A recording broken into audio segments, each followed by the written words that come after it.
During the massive arena match on Geonosis, Anakin, Padme, and Obi-Wan, captured by the Separatists, try to find a way to fight against the beasts surrounding them. With all their might, they take down the beasts one by one, and the crowds cheer as they witness the magnificent display of combat.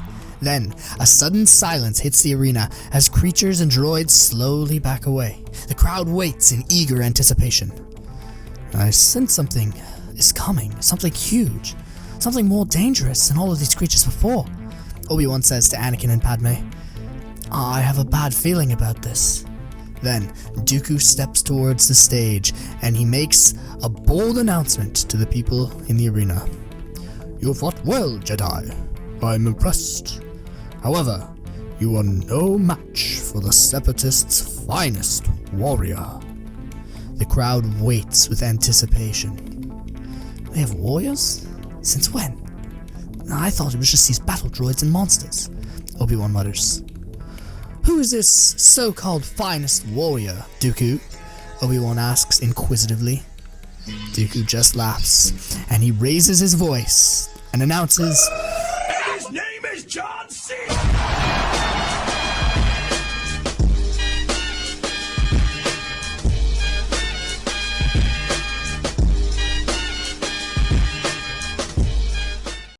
When John Cena emerges to challenge the Jedi, they can instantly sense his prominent presence in the Force. While he isn't Force-sensitive, he has something different about him that the Jedi just can't place. He has an aura that emanates confidence, and even the Jedi feel some anxiety when they're faced with this champion. This is where the fun begins, Anakin says, smirking at Obi-Wan. Anakin, wait! Obi-Wan barks. However, it's to no avail. Anakin, as always, charges in head first, just like he always does. Kenobi shakes his head as he runs after his arrogant apprentice, and the combat begins to the roaring crowd in the Geonosian arena. Immediately, Anakin attempts to force push the hulking figure away. Cena slides back slightly, but this barely phases him. Instead, he jumps towards Anakin and immediately shoves him to the ground. Anakin's eyes go wide as he's shocked by the impact, but he springs back to his feet and gets back into action. He rushes towards Cena, but the giant wrestler pulls a chair from off the ground. Anakin has no idea what's coming, so he continues his pursuit of John Cena. Cena simply smiles before slamming Anakin onto the ground with the chair. Anakin is stunned, and Cena proceeds to keep him down with a flying elbow to the diaphragm, winding the young Jedi. Finally, John Cena wraps Anakin in an attitude adjuster, causing him to cry out in pain. The Separatists roar with exhilaration, excited to see this young Jedi being defeated by their vivacious champion. Just as Anakin is about to be submitted by the Separatist champion, a miracle happens in the skies above. The Jedi, along with Yoda and the new clone soldiers, begin to touch down in the Geonosian arena. The battle droids are scattered, and the Republic forces begin their assault on the ground. John Cena, confused, stands up and looks around, taking in the sight. The Separatist leaders flee, and he's left alone on the battlefield. Yoda, sensing the confusion and anxiety in this champion, takes pity on John Cena. When he touches down to pick up Anakin, Obi-Wan, and Padme, he also extends his hand to Cena. Come, my friend. Rescue you, we will, Yoda says. Cena, not seeing much of another option, jumps into the gunship. His hulking frame causes it to sway slightly when he gets in, but the pilot quickly steadies the LAAT and zooms away. On the way to the next command post, Yoda engages in conversation with the giant wrestler, curious about where he'd come from. From what planet are you, strange man? Yoda asks him gently. Cena stretches his memory, but he can't seem to recall anything. I don't know. I've been adrift for many years, he replies. I've lost track of the time that those Geonosians have kept me in their dungeon to fight for their amusement. Yoda says, nodding solemnly. Are you a Jedi? Cena asks somewhat abruptly. Yoda nods. A Jedi? I am, Yoda replies gleefully. Cena smiles. It's good to know that you're just as good to people as the legends say you are, Cena states. The two then sit in silence until the LAAT has to drop off Yoda at his next command post. A pleasure to meet you, it was, Yoda says. He then turns his attention to the pilot of the ship. Take this man to the Venators, you will. Safe he will be. A free man on Coruscant, he will be. Leave him some of my credits, you will, Yoda directs. Yes, sir, the clone pilot replies. Goodbye, new friend. The Force be with you, it will, Yoda says to the seemingly flabbergasted Cena before turning away, ready to command his troops. The pilot carefully maneuvers the gunship through the battle and towards a Venator in the sky. As the wrestler moves closer to the stars, his face lights up. Soon, he'd be in the galactic capital as a free man, something that he hadn't been able to imagine in his entire life. Soon, John Cena's life would change forever. After receiving some much-needed rest in the guest quarters on the Venator, Cena awakes to Admiral Yularen's voice blaring on the speakers. We are now entering Coruscant space. Everyone man their stations and prepare to enter orbit, he commands. Cena looks out his window and is in absolute awe of the massive metropolis that stands before him. After years of rotting in a Geonosian dungeon, seeing some semblance of civilization absolutely baffles the fighter. The starships, the endless cityscape, the starry skies, all of it astounds him.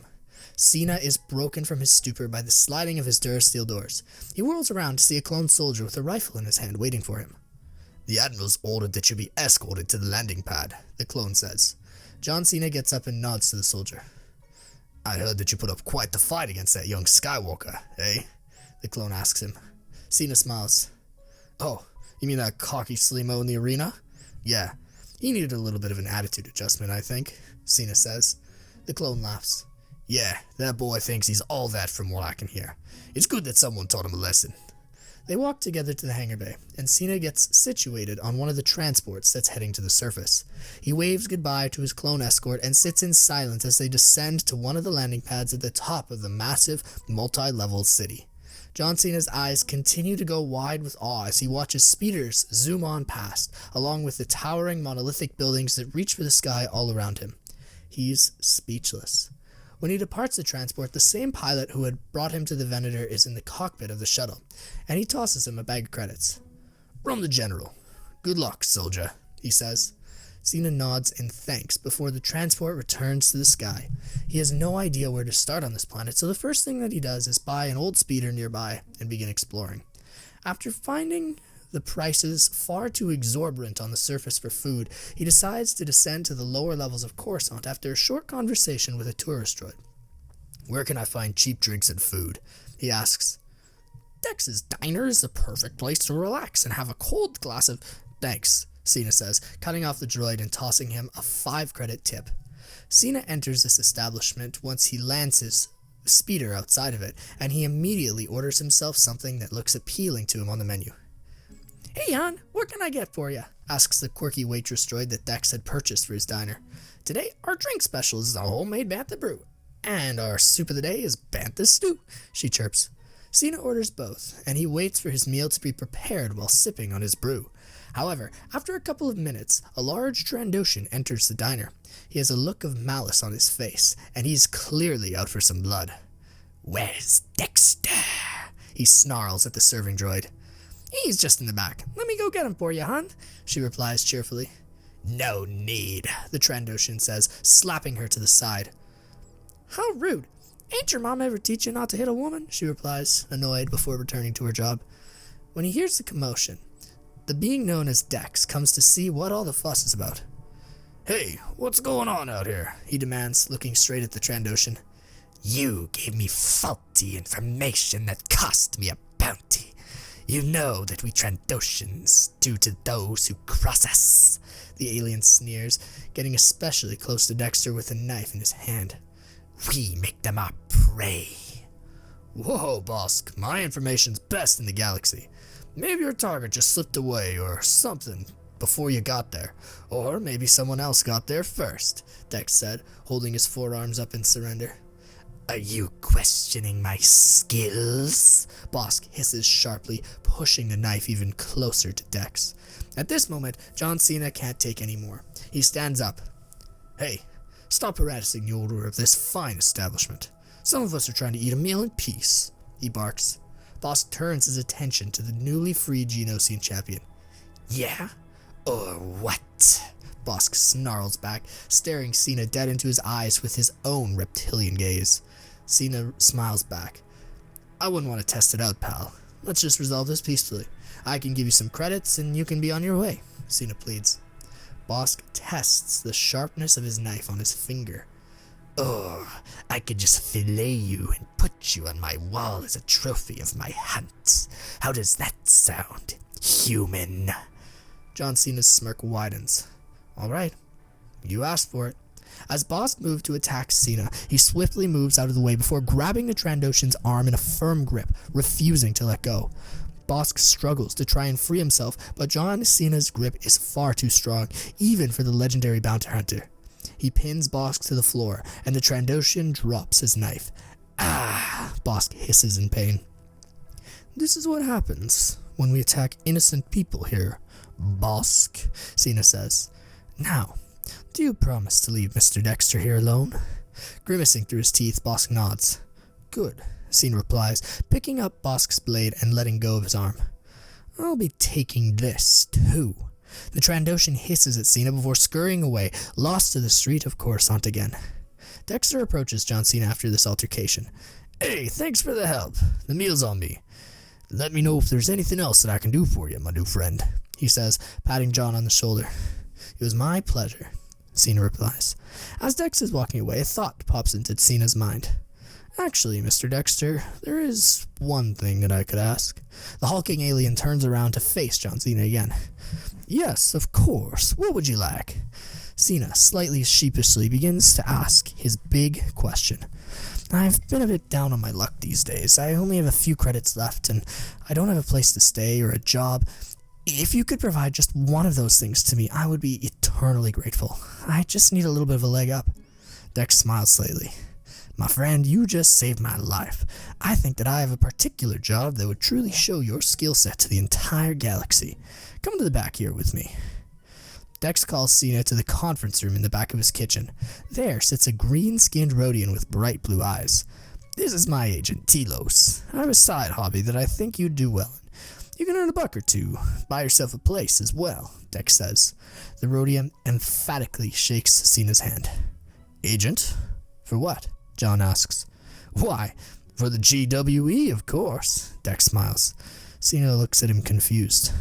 I can't say I'm familiar with that, he replies. Galactic Wrestling Entertainment. I want you to get in a fight with Dex for the whole planet to see. You'd instantly become a household name, win or lose. I think that you would do spectacularly. I watched your footage from the security tapes from moments ago. It was impressive, Telos says. Cena stands there, crossing his arms. This seems too good to be true, he says. Maybe it is, Dexter replies. But you just saved my life. I'm trying to return the favor. For a moment, John Cena's eyes flip between Dexter and Telos. However, after a moment, he decides that he can't pass up on the offer. Deal, Cena states, extending his hand to shake Telos's. Little did John Cena know that once again, his life was about to change forever. Telos does a lot of the legwork to organize the match between John Cena and Dexter. He even coaches Cena in his spare time for how to use his vibrant personality and incredible story to his advantage, as newcomers in the ring were always looked upon with immense scrutiny. Dex already had built a name for himself as a good, jolly fighter. This would be a challenge for Cena. Before the day comes for the fight, Cena and Dexter have a small verbal smackdown in one of the rings, and John Cena gives an impassioned speech about how defeating Dex was a chance for a better life. For years, I've been trapped in the halls of a Geonosian dungeon, only fighting for their sick pleasure and watching suffering. Now, I have a chance to make a name for myself and show people that it is possible to achieve the unthinkable. The Republic took me and freed me from what I believe to essentially have been slavery. Now, as a free man, I have a chance to give back in a small way by inspiring those around me who have big dreams, he proclaims. The crowd roars with excitement when he concludes, and Dex gives him a nod of respect. After this moment, John Cena's speech circulates the waves of the HoloNet. Even non-wrestling fans are interested. Many of the clones are captivated by Cena's love for the Republic, as it was something that they also shared. Talk show hosts replay and analyze his words, marveling at the amount of eloquence coming from the rookie to the galactic wrestling stage. They love you, Cena, Telos squeals in delight as he watches the media attention. I've never seen anything like it. John Cena smiles, looking forward to what was to come next. For the first time in his life, John Cena actually was enjoying the idea of becoming a wrestler. Eventually, the night of the fight comes. When Cena enters the ring on the mid-levels of Coruscant, he soaks in the attention and uses his confident personality to his advantage. He even comes up with this strange catchphrase and a weird gesture where he puts his hands in front of his face and says, "You can't see me," and the audience absolutely adores this. The announcer asks him many questions, especially in regards to the speech that he'd given the night before, and he tells him even more of his story and why he was so grateful for the Republic. Because many of the folks in attendance are prominent Republic figures or just random people on Coruscant interested in wrestling, he absolutely wins over their hearts. The agent smiles and wishes him luck before Cena enters the arena. "Good luck, John Cena," Telos says. "I'll be waiting for you at the end. Hopefully we can get more fights after this one. You're going to do incredible, my friend. Dexter's got nothing on you, and I've been his agent for years," he says. He then goes and greets Dexter as well. "Good luck, Dexter. I know that you've got this. You can beat this rookie," he says, smiling. Both of them know that this is just Telos vying for their attention, and they're totally fine with it. Outside of the ring, they were friends. However, as soon as the announcer gets in and proclaims that this is GWE and that they were going to have a spectacular matchup for the night, they became enemies. It's a tough fight, and it goes for a very long time. Dex, with his 4 arms, is able to wrap Cena up multiple times. However, John Cena manages to escape each and every one. For a human, his strength is amazing, and his agility is just as spectacular. The crowd absolutely loves it when he goes against what they all expect him to do, and he actually ends up finally submitting the 4-armed alien. The crowd goes wild, especially since Dex had been the champion of this league for a very long time. They erupt into cheers for the newly liberated wrestler. Dex, who all does this in good fun, shakes hands with John Cena after the match with each one of his hands, saying that he'll watch his career with great interest. Telos also greets them both at the end. "What an incredible match, you two. You drew so many people from all over Coruscant, and this was a very well-watched fight because of your interview, John Cena. And of course, the legendary Dex. You brought in so much attention as well with your charisma, your charm. Being a small business owner who does this on the side as a hobby, perfect. You're both going to get so many sponsorships and so much money," he says. After this fight as well, while Telos is dealing accolades to both of them, John Cena is approached by a wealthy senator who appears to have a lot of money. He's dressed in very wealthy-looking clothes that shine silver in the lighting. "Hello, Mr. Cena," he says. John Cena turns around, and Telos comes by his side. "I was wondering if you would perhaps be interested in your first sponsorship." Cena is taken aback, but Telos quickly responds, "Absolutely we would be. And what might your name be?" The senator introduces himself, and John Cena is raptured by their beautiful nature and how wealthy they just look. He'd never been around people like this before, and this was a first for him. "I've always been interested in pro wrestling, Mr. Cena, and I believe that you could be my ticket to political success. I'll give you all the funding and advertisement and connections that you need, and in exchange, you will be a poster boy for the Republic and for my campaign," the wealthy senator says. Telos looks at John Cena, who has a slight frown on his face. He's unsure about this, but he does love the Republic, and he believes that every single representative there would ensure his best interests in the legislature. So, Cena looks back at Telos and nods. "It's a deal, Mr. Senator Man," Telos says, shaking his hand. John Cena shakes his hand afterward as well. This was a new partnership that would forge so many connections. "I've got a party tomorrow, Mr. Cena. Would you like to attend? There will be many folks from all across the galaxy there that I'm sure would be eager to meet you," he asks. John Cena nods emphatically, looking forward to whatever this was going to be. "We'll have to get you cleaned up though, John Cena," Telos says. "We need to get you in a nice suit for these politicians." Cena smiles. Oh, I can't wait, he says. The next day, after getting cleaned up and being tailored into a suit by many of Telos' droids, John Cena ends up looking absolutely spectacular. His hair is slicked back, he's wearing a fantastic suit with a lovely blue tie.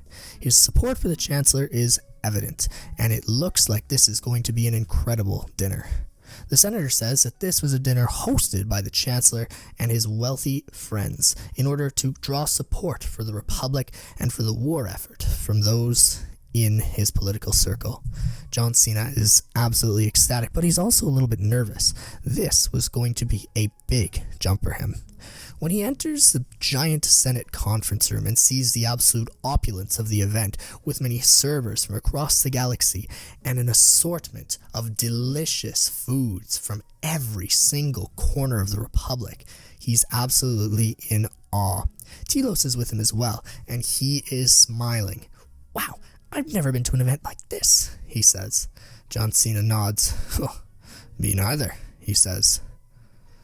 After John Cena has one of the best bowls of bantha stew that he has ever had in his life, he ends up meeting up with his senator friend. The senator patron then says to John Cena that they are going to meet many others inside of the political community. Come on, I've got someone to introduce you to, he says.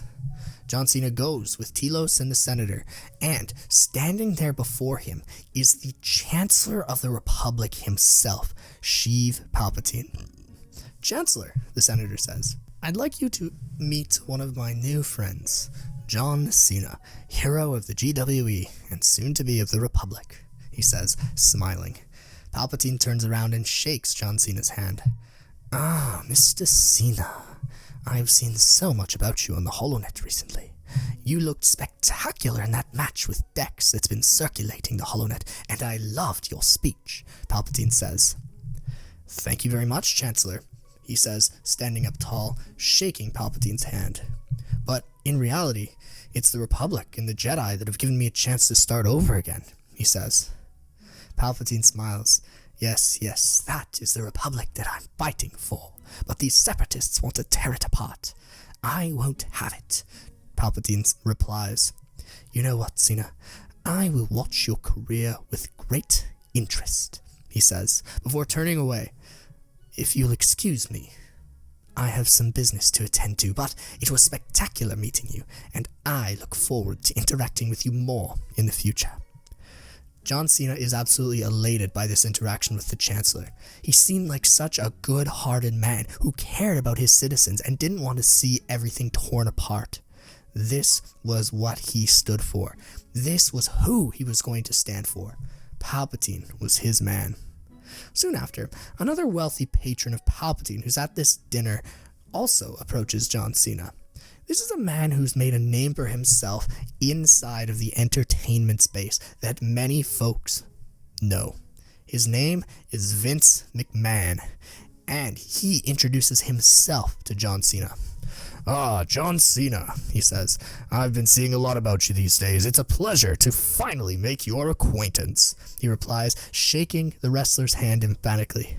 I'm the boss of the GWE, and I really like what you've been doing. You've been making so much revenue for us, and I have a proposition for you. Telos looks at McMahon, excited. Oh, do you now? Telos says, his grin widening. Yes, I want to see you fight one of the galaxy's renowned wrestlers, somebody who's made a career for himself outside of politics. As a wrestler, I think that this would be a spectacular matchup, and that you would draw even more attention to yourself than you already have. I love your video, and I'm looking forward to working with you in the future. How would you feel about fighting a Gungan by the name of Rugor Nass? Vince McMahon asks Cena. John Cena smiles. Well, I've never heard of this Gungan before, but I can take on anyone, he says, smiling cockily. That's the spirit, McMahon says. I'm gonna contact him personally and put him in touch with your agent here, Telos. Here's my information. Contact me when you get a chance, he says, giving his business card to Telos. The agent is elated. Of course, Mr. McMahon, sir. I will get in touch with you when I get the chance, he he says. This is going to be the fight of the century, and I look forward to seeing what happens, Tilo says, bowing his head. McMahon nods. You're a good man, Cena, and I can't wait to see what attention you bring to yourself in the future. The Republic needs more people like you, he says. I look forward to seeing your career. McMahon walks away, going to attend to other matters. However, this had clearly been an incredible event for Cena. He was looking forward to his next high-profile match. John Cena is in the big leagues now, and things are about to get crazy.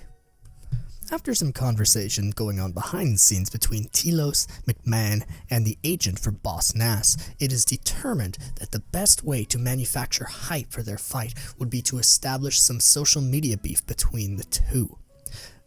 Boss Nass had become a favorite of many Gungans due to his slobbery taunts of his opponents, and this was something that Cena would have to look into a little bit more to understand better, but he believed that he could do it.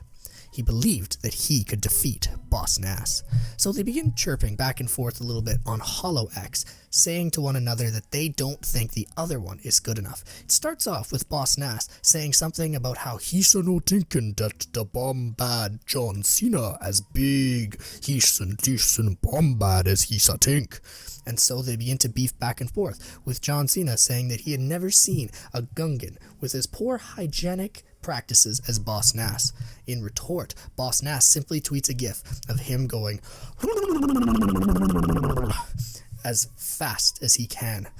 And this is where things begin to escalate. The two of them have a press conference where they mutually decide to hash out their beef in a battle on Naboo with the Gungans' home arena. Finally, when Cena arrives on Naboo, he is astounded by the beauty of the planet. He hadn't seen so much green in a very long time, and he is absolutely flabbergasted. He's excited to meet Boss Nass more in person than he had before, face to face, in the ring, ready to go. Boss Nass has a more established career after his political endeavors, and he has a larger home fan base. This would be the opportunity for the Gungan to win at home. All of the Gungans absolutely adore him, so they'd converted one of the bubbles from Ota Gunga into a wrestling arena for him, just for Boss Nass and his fans. John Cena comes in initially astounded by the skill of Ruger, who starts off his match with his signature slobbery attack. He begins, and John Cena goes in doing his gesture in front of his eyes, saying, "You can't see me, you can't see me." And this is where the match begins, when the announcer says that this was going to be the battle of the ages between the Gungans and the new Republic challenger, John Cena. The Gungans go absolutely ballistic. They cheer for their champion and they boo John Cena. It's incredible how the warrior of politics who had led the Republic against the Trade Federation was now just as much of a warrior in the wrestling cage, and Cena respects him for it. Once again, Cena starts off by losing the fight. Boss Nass attempts to submit him many times, and because of his stature, he is able to get Cena to the ground. However, John Cena doesn't stay there very long, able to skillfully manipulate Ruger out of the way. Finally, after a match of the ages between the two, John Cena sees one of Ruger's weaknesses. He waits for the Gungan to come and charge at him before stepping out of the way and kicking him in the back, slamming him into the ground. He then once again hits him with a flying elbow to the back, hitting him right in where a human liver would be. Then he submits him in an armbar for the 3 seconds, and John Cena emerges victorious, much to the dismay of all of the Gungans present. However, those who had come from other places in the Republic just to watch the new champion are emphatically cheering for him, and Cena soaks it all in, bowing humbly and thanking them all for the praise. Now he had defeated 2 challengers, and he had emerged victorious. If anyone knew better, they might even say that John Cena was force sensitive. What a spectacular turn of events for pro wrestling in the galaxy. After this fight, Cena starts to become a lot more of a meme and a favored figure among audiences within the Republic. His signature move and his catchphrase seem to catch people off guard, and his social media presence is always just odd. On Holo Instagram, he posts a picture every day with no caption and no context as to why he's posting it. Some of them are bizarre, and they absolutely baffle the Republic. However, he also gains a lot of support for his support of the Republic, and this in turn benefits his senator friend and benefactor. However, there are many wrestlers in the GWE that ally themselves with the Separatists, and they're quick to critique John Cena. One of these members is Randy Orton, who stands for the opposite things that John Cena does. Their beef transcends galactic borders, and they begin fighting with each other on social media. Randy Orton releases a video where he decries all of John Cena's great accolades to the Republic, saying that he believes the Republic to be corrupt and that Dooku is on the right path with restoring the Separatist cause. He also says that he believes that John Cena is a fraud. There's no way that he's got that backstory that he's telling everybody. I think he's a fake, Orton says in his massive video that he posts to HoloTube, and it circulates on HoloX as well. In a reaction video, John Cena replies that he thinks that Orton's just jealous of his popularity. You know, people hate you, Orton. I've seen your wrestles, I've seen your matches, and you just are such a dirty fighter. People like me because I do things the clean way. I shake my opponent's hand after the match, and I stand up for what's right. You, on the other hand, you just want to win. Because of this legendary beef between the two, they decide to organize a fight that would settle their differences once and for all, and would also prove to be a battle of the ages between Separatists and Republicans. This was set to be one of the most impressive and the most hyped up battles in GWE history. Cena not only has the chance to establish himself as a real fighter, but he also has the opportunity to stand up for what he believes in. He gladly accepts, wanting to prove that the Republic was better than the Separatists. Now, he would have the opportunity to stand up for what he said he was going to when he first entered the ring. And soon, he was going to be someone who stuck by his principles, no matter what. The two agree to have their battle on the neutral world of Mandalore, and rumors swirl that many leaders from both sides are coming to watch the fight. People say that Dooku, Newt Gunray, Palpatine, and other prominent figures would be there to watch the match. This was something that was going to actually have an impact on galactic politics and how the two sides interacted with one another. The Republic and the Separatists even agree to make a ceasefire with one another so that all combatants, including clones and droids, are able to go and watch this battle. Cena absolutely loves the clone troopers, and he had been outspoken in his support of them in the past, so he is happy that they'll be able to come and see him fight for them for once. This was going to be a battle of the ages, and John Cena was ready to watch it go down. Once the two arrive on Mandalore and get in the ring, the crowd is buzzing. The clones and the droids are on other sides of the arena, and the Separatists and the Republic supporters are separated in different sections as to avoid brawls from breaking out. This makes Cena smile. This was just like how he had done it back in the days in the Geno Cena Arena, which he didn't miss. But this was real fighting. This was going to be spectacular. When the announcer comes up on stage and introduces John Cena and Randy Orton, and John Cena does his signature "You Can't See Me" move, the Republic side breaks out in applause. He is so happy to be here, and he is ready to take down this separatist traitor for the entire galaxy to see on Mandalore. In attendance are Duchess Satine, Obi-Wan Kenobi, and many other prominent figures such as Anakin, Ahsoka, and Dooku. Palpatine is also there in his own special booth, and Cena's Senate sponsor is present, sitting right beside the Chancellor himself, which makes John Cena smile. When his sponsor got famous, so did he. The clones are given front row seats as veterans of the conflict, and again, there's a clear divide between the Separatists and Republics in terms of where they sit. Everybody is ready to go and roaring. Welcome to the match of the ages between Separatists and between the Republic. This is not only a battle to show who the better fighter is or who has the most charisma. No, this is a battle to show which side is more dominant in this conflict and who people should support, the announcer says. On the left, we have the esteemed Republic supporter, champion of the clones, and the one who is ready to take on this veteran, John Cena. The Republic bursts out in applause. In the other corner, we have the famous, or rather, infamous Separatist champion, the one who's fighting for the droids, who has supported Dooku in the past, and who's not afraid of dirty tricks in the ring, Randy Orton. The two come forward and shake hands, venom in their eyes. And now, let the match begin, the announcer calls. The referee watches on the side and puts his hand down, ready for them to engage in their battle.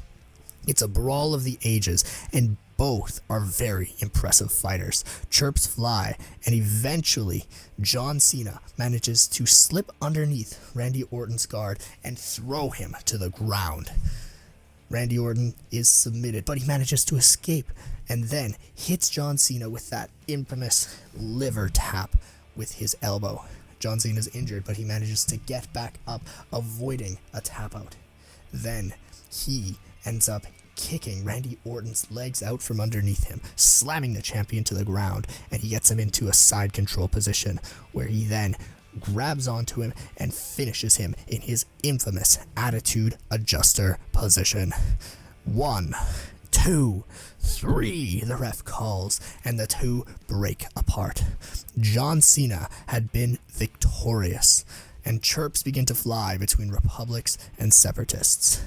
However, after the fight is over, and while John Cena is taking in the humble praise from those around him, and the Jedi are on their feet, ecstatic to see what had happened, Orton springs back to life and tries to take down the champion again.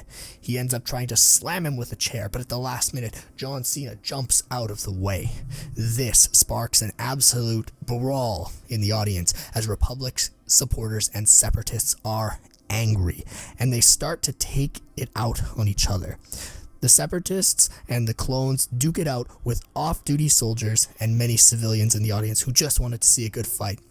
Satine is absolutely appalled as she sees what's going on her planet, a neutral world, and her Mandalorian guards end up getting her to safety. She also commands that the Jedi and the Republic take control of this situation. Anakin smiles, telling his master that he'd help take care of things. "I'll meet you in a minute there," he says. "See you later, Snips." He jumps out into the crowd, and he is ready. Rex is also there, and they end up taking out Separatist after Separatist with their bare hands. They jump headfirst into the brawl. Ahsoka, shaking her head, tells Obi-Wan that she had to back up her master, and she jumps in as well. Obi-Wan must rush out to get the Chancellor to safety, and the chaos continues to rumble through the Mandalorian arena.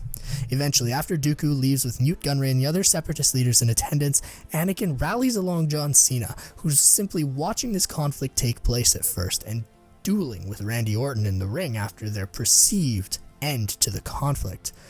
But he jumps in, happy to finally meet Anakin Skywalker face to face again. "Hey, I remember you, kid," Cena says, smiling. Anakin smirks back.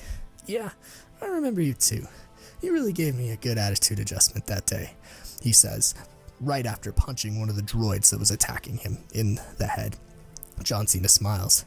"Oh, trust me, I know," he says, before elbowing another one of the B-1s that's attacking him, and then punching an incoming Separatist in the face. Anakin and John Cena rally alongside Rex and many other clones to bash in the heads of remaining Separatists that were trying to hurt the clone soldiers. Orton is eventually bonked by the bottom of Skywalker's saber when he tries to attack John Cena again, and he's knocked out. Then the medical staff come to attend to him. This brawl was absolutely insane, and finally the Republic ends up clearing it up. Not without a few injuries on their own side, but the boys had a ton of fun. As events continue to play out across the galaxy, due to Cena's actions in the arena during the ceasefire day where he had defeated Randy Orton, he is venerated as a hero of the Republic.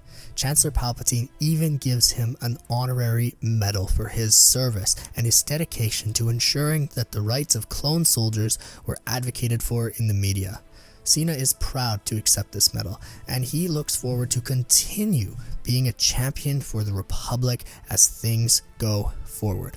Following his match with Randy Orton, he is actually made an honorary colonel in the Republic ranks due to his advocacy for them, and all of the clones are totally in favor of this. This is an abnormal move, especially since he's not a military soldier, but because the military loves him, this goes over very well.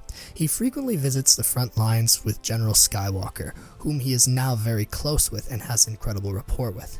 As the Clone Wars continue raging across the galaxy, Cena continues to wrestle, and he continues to defend his title. His iconic intro and the "you can't see me" gesture becomes synonymous with hope that the Republic could emerge victorious in this brutal conflict. Cena is seen as a figure of light, a beacon for the Republic to hold on to during these turbulent times. And as the Clone Wars rage on, people cling to him and the Jedi in hopes that they could help liberate them and that they would be able to achieve their dreams one day. Hey there folks, now's the point in the video where we transition into the Ask Me Anything period when folks in the Discord can ask questions that may very well be featured in our videos. Today's question is from Ace, and he asks if I'm more of a dog person or a cat person, or if I prefer a different kind of pet. I must admit, I personally absolutely love dogs. Cats, I can get along with some of them, but they just aren't my favorite, and most of them don't vibe with me very well either. Dogs, however, I think I inherit a little bit of the dog whisperer gene from my dad, because dogs all seem to love me, even ones that aren't normally warm with people and friendly with folks. For some reason they enjoy my company, and I love that. Whenever I go home too, my dog just gives me the best welcome and almost makes me cry every single time I go home. He's just so nice, and I miss him so much. So I have to say, I'm much more of a dog person than a cat person, and I hope to have my own dog in the future, perhaps a lab, golden retriever, who knows, but I would love to have a larger dog that's loyal, that's friendly, and that I can just have a great time with, because I love dogs so much. Thank you very much for that question, Ace. If you guys would like to see your questions answered, I would highly recommend joining the Discord, where you can ask them and see if they will receive a response. I'm also fairly active in the Discord, so I can interact with each and every one of you, and I have a great time with this fantastic Bantha Stew community that we've been building recently. If you're interested in finding like-minded individuals who share a common interest in Star Wars, please join our Discord, and I would be happy to welcome you there. I'd also like to thank each and every one of you for watching today's video. If you enjoyed it, please leave a comment down below about what you liked or what you didn't like. In addition, I would love to see if you guys think there should be a part 2 to this one. If so, what do you think would happen in the second part? Let us know in the comments below. I would love to hear them and read what you have to say. Finally, I hope that each and every one of you are having an absolutely bantastic day so far. And, as always, as I like to conclude my videos, I hope that you have all gotten your daily delicious dose of Bantha Stew.